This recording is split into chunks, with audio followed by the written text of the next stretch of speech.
Back of the workshop, and new cars here. This is going to be 180 swapped in the next week or two. Then it's going for about 700 horsepower, blah blah blah. Nah, not really. This ain't even mine. Something to do with next door. I think they've just parked it here, but I don't really give a shit. It's not in the way, so I've left it here. Someone's Bentley. It's fucking massive. You don't realise how big they are until you're next to it. Makes the Continental GT look tiny. It is literally like twice the size of the MR2. But anyway, what have I been doing? I've been doing loads of shit because a mixture of being ill and busy. Hello, I'm videoing shit. How you doing? Hi. I'll come back. Eh? I'll come back. Alright, give it a couple of minutes. Yeah, I've mixture of being ill and busy. I have not filmed fuck all, but I have done stuff. I actually feel alright now. Wow. As alright as you get in this kind of weather. It's like 35 degrees Celsius, which is hot as fuck for this country. Anyway, engine bay wise, I've finished the boost pipe layout. So this now is plumbed right into the air filter in the car. The boost pipes there go from the charge cooler to the turbo. Obviously, you know, I've not clamped them up yet, but they're in. So basically it's all laid out. The exhaust I've made, it's all done. Obviously you saw the rear solid mounts the other day, so that's all done. So basically all the fabrication's done. It just needs this knackered engine taken out, new one putting in, really. And on that note, I finally got on with doing the head for my engine. Obviously, you would have seen in the previous video the bottom end I'm using, which is the one with decent rods, the OE 20mm wrist pin stronger pistons, which are proven up to about, well, over 500 horsepower. People have gone over 600 on them, so I'm going to use them. Decent rods. It's a bottom end that I bought for like £100. It's never been ran. It's been built and never been ran, and I'm going to take the risk that it's okay. I'm fairly confident. I know who built it, and he's a good bloke. He knows what he's on about. So yeah, it does sound the stupidest thing I ever trusted, £100 bottom end, but yeah, I think it'll be okay. And top end, I'm using this. This is, well, I had about 5 or 6 heads. Well, I still have. And, you know, I could choose between any of them. The only one that was knackered was this BAM one, which I've been using as sort of testing, experimenting.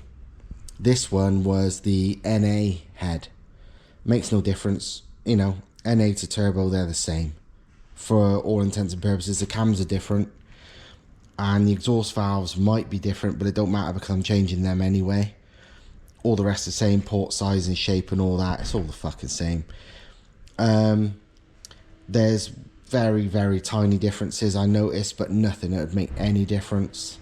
So I chose this one. It was coked up to hell. Like literally looked like a fucking diesel when I cleaned it out. I didn't film any of this. I couldn't bother. This was the other day. I didn't even have the camera. But I had like a pile of soot from the ports and the combustion chambers, and yeah, it was real coked up. But that, in a way, kind of says it's had a fairly easy life, because to do that, it's just obviously never really got hot and just potted round and, you know, short journeys really. So I thought, fuck it, it's as good as any. I checked the valve guides for wear and they're all okay. So it's like bollocks to it. This one, you know, nothing was oily. Everything was dry. So it's like, yeah, I'm just gonna go with this one. So I've cleaned it up. I have done 0 porting to the exhaust side because there's nothing that needs doing. You see people, because the ports are nowhere near as big as the ports on like most manifolds for these. So you see people quite commonly going, oh yeah, you know, port them right out and all this stuff. And it's like, they haven't got a fucking clue. All that's going to do is slow the boost response down and so on. The ports on these are big enough anyway. The having the lip between the port, you know, the port being smaller than the exhaust is actually kind of a good thing, having that lip, because it helps stop reversion a bit. But either way, porting it out, you know, I've seen these people with like little like KO4s and stuff. Yeah, port out, done this, done that. Oh yeah, improves flow. It's like, mate, it ain't done nothing for you, barring made it worse, if anything, for your little setup. I reckon you genuinely wouldn't need to enlarge these ports for any worthwhile gains until 700 plus. In fact, I've seen people in America claim over 700 on stock exhaust ports, and it don't surprise me, they're big. That's all there is to it. Inlet ports, to be honest, I've done fuck all either. All I did was a tiny bit of smoothing on the actual entrance, because it was a little bit rough where it's cast from the factory and where they machined it flat. Just the flange bit was a bit rough, you know, literally, bzzzt, and that's all I'd done. No actual porting. The only thing I've done is quite a lot. I've done nothing inside the bowls. It's not perfect in there, but it's that diminishing gains thing. I don't think there's anything really needed. I mean, people have gone well over 500 on a stock, absolutely bog stock head, so it's not like I need to do anything. The bowls, nah, there's nothing I can be bothered with. It all feels fine. What I've done is a combustion chamber, and quite a lot, because I don't like squish pads on turbo engines. Run a decent boost, so I've smoothed the chambers. So there's no more actual squish pads anymore. That has also deshrouded the valves somewhat. Quite a lot of valve deshrouding on the exhaust side, actually. Somewhat on the inlet side, not so much. But yeah, basically doing what they call soften the chambers, as in get rid of the flats, you know, the flat spots, which is the squish pads, which on a turbo engine, on a, you know, big power turbo engine, big boost, usually does more harm than good. So yeah, it is ready to go back together. So now all I need to do is clean up the inlet valves, make sure they're all good, and then reassemble everything with the double valve springs, the Inconel exhaust valves and so on. I use this engine as a practice to take them apart, because these can be a bit fiddly.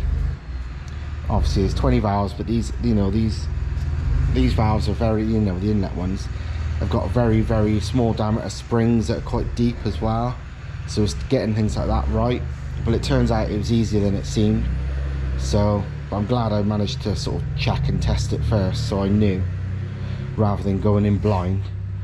But now I know, because I know there's a problem where people don't get the valve springs to seat properly on the inlets when they're rushing, and I realised the problem with that as well, so I know to avoid that. So yeah, it's all fairly minor stuff, but it's all cleaned up, all good to go. So yeah, I'm going to now clean up the inlet valves, literally, you know, just a quick wire wheel to make them all nice, and then start reassembling the thing, and then it's, well, ready to go back on the block, make a complete engine. That's all 12 inlet valves. They are, well, I've cleaned them up, but in all honesty, they're very clean. They needed almost nothing doing. Cleaner than most of the turbo ones off the other heads I got. So that was another reason I decided this head was the one worth using, because, well, just seems like it's had a relatively easy life. Obviously only gone by eye, but these needed less cleaning up than the others, so these win. Just sorting through bits and pieces. That's the inlet valves and all the lifters ready to go. This is the difference between servicing your car at a normal amount of time and not.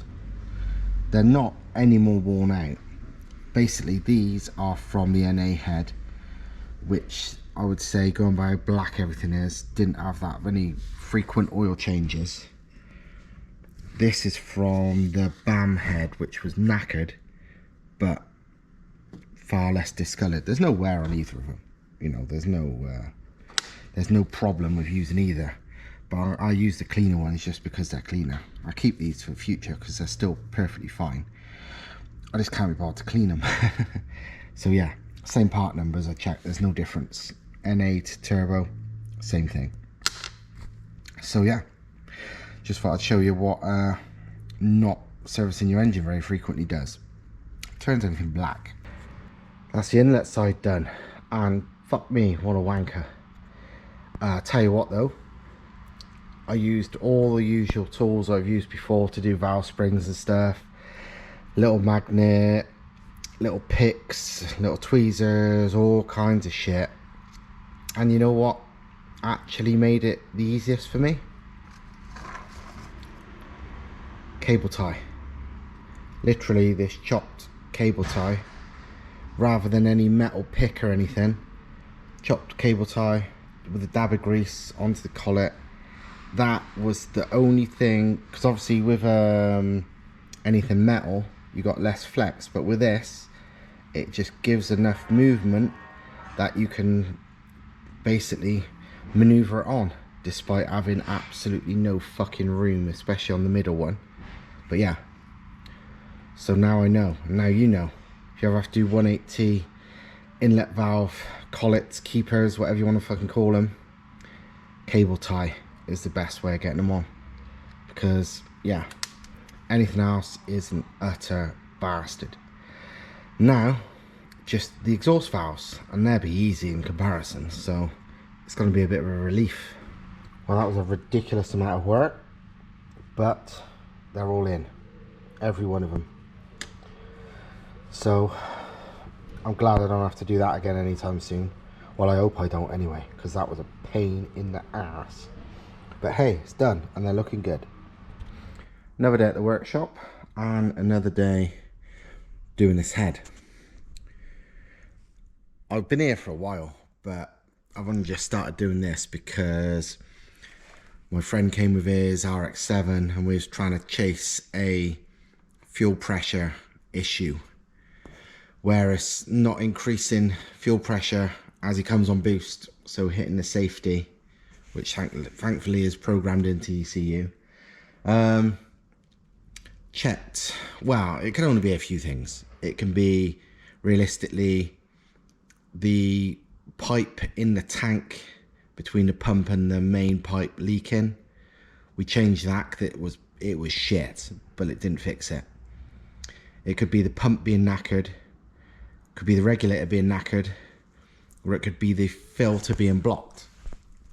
Well, I've given him a spare regulator, so he's going to go and check that himself. I tested it with a Mitivac and stuff. I couldn't see anything wrong with his current regulator, but that doesn't mean much, so, you know. But probably it was his fucking fuel pump, because the pickup filter, the strainer, whatever you want to call it, was full of tiny bits of aluminium. And although the pump, strainer, filter, whatever, had picked it all up, well, had picked all that up, who knows how much had already gone through the, you know, through the pump and has knackered it up. Basically, what had been happening is a tuner, not himself, but a tuner had put in some kind of aftermarket kind of trapdoor swirl pot thing where the filter sits, where the pump sits inside the tank, and it wasn't attached to the tank or the pump, and presumably they expected the, you know, the pump itself, which is securely held into the lid of the tank, to hold this fucking swirl pot in place. And I suppose it sort of did, but not that well. So it was rubbing on the bottom metal piece of the fuel pump and scraping little tiny metal filings off it for the last however 1,000 miles it's done. And now they're all clogged up in the strainer. I cleaned them all out, but I wouldn't be surprised if the fault is the fuel pump, because it's at a load of metal and it's fucked. Don't take much to knacker up a fuel pump. Either way, it's a complete fucking bodge, but that's why I don't like giving my cars to tuners, because, you know, they do things and I don't really think what they do is particularly good. I mean, not in my wildest fucking dreams where I think, oh, I just, you know, leave this swirl pot freestanding in the tank and let the, you know, let the pump hold it in place. Because while yes, I know the pump will sort of hold it in place, I've also got common sense to know it'll be rubbing round on everything. And his has, and has took off, I mean, literally, you know, fingers full of metal, absolutely full of it. So that would have, if any has gone past the filter sock strain or whatever, that's gone into the fuel pump and would have fucked it, which is probably his problem. And maybe into the main filter, although it wouldn't be enough to block it, but it's still, you know. But hopefully none of it's gone past that into the injectors, because, wow, if it does, or into the regulator. If it does, and them things fuck up, especially the injectors, wow, yet another blown engine. In other news, more headwork. Obviously, I built the head the other night. All the valves are in. All that. I have cleaned up the cam caps. They're ready to go. This is the tensioner. I've got, you know, lots of spares, so I was deciding what to go with. And I'm going with, it's all a fucking gamble, because what it is with these, people tend to say, if it ain't broke, don't fix it with these. Don't, you know, you don't have to change them if there's nothing wrong. Problem is, I don't know if there's anything wrong with this, apart because I've never had it running. But the fact there's no wear on the actual, you know, where the cam chain runs, and it's only plastic, I reckon it's okay. Probably, maybe, possibly. So I reckon I'm going to run this one. I changed a couple of bits from other spares I've got, and I've cleaned it out and whatever. I could buy a new one, but I don't really want to spend the money when I don't have to, when I've got a load of spares. You know, this is meant to be a cheap thing. I mean, worst comes to it, it's not working properly and I have to change it when it's in the car, but that's not like the worst job in the world. So it's not a big deal, but you know. So I'm going to take a punt, and it's the same with the chains. The chain that runs between the two cams, these are cam belt, but with a chain that just runs between the two cams. People generally say they never ever break, ever, really. There is like a change interval, I think, of like 100 and whatever thousand miles, but people say they never fucking break. So don't worry about it. As long as yours looks fine, it's fine. And I've got a couple of them that look practically brand new, so I'm just gonna run it. You know, this may be a mistake, but this is what do you call it, educated guess, whatever you want to call it, and I think it'd be fine. So yeah, that's where we are at the moment, and I'm gonna build some shit up and then I'll update you when I'm there. Little update, the cams are in, not bolted down, but they're in and timed correctly. To time these up, it's not that tricky when you've got the head off, to be honest, and the cam's out. Because what you've got to do is squeeze the tensioner closed, which I've done with some cable ties and brute force. And then there's two markings on the cams. If you put them straight up, well, whatever really. The straight up's obvious, but it don't really matter if you've got the head off. And you basically are counting 16 of the dots between one and the other, and that's it. They're timed up right. It's a bit fiddly, but with the tensioner, you know, fully compressed, you can move things around easy enough.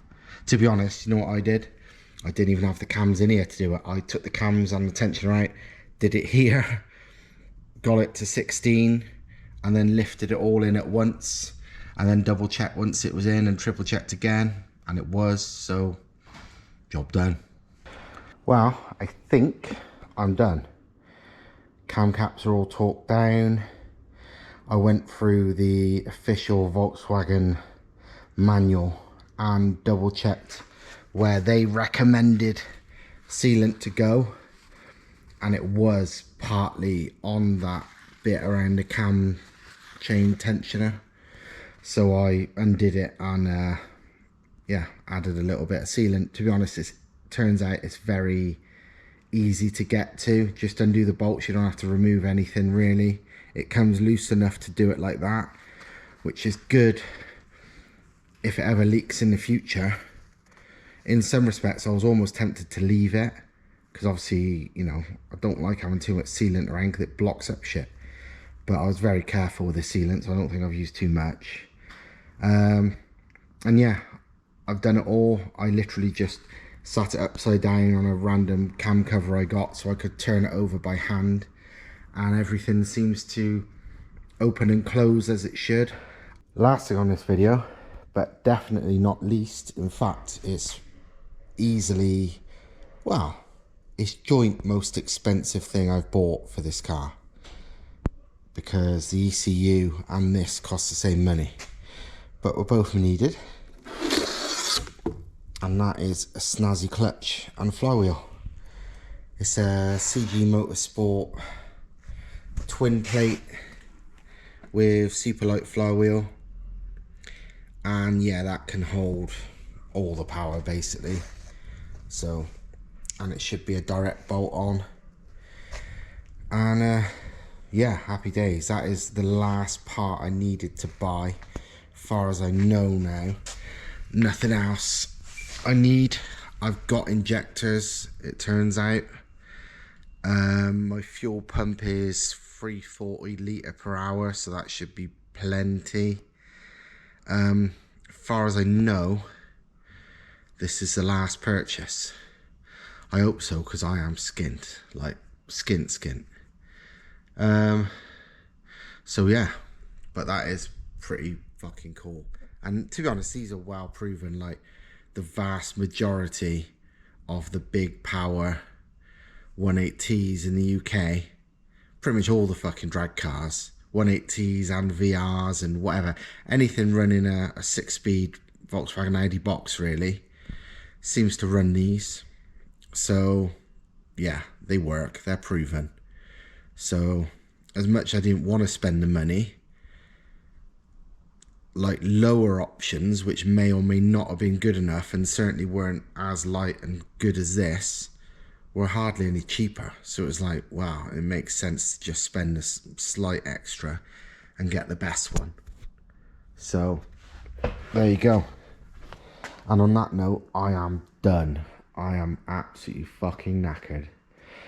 I've truly had enough. It is roasting hot.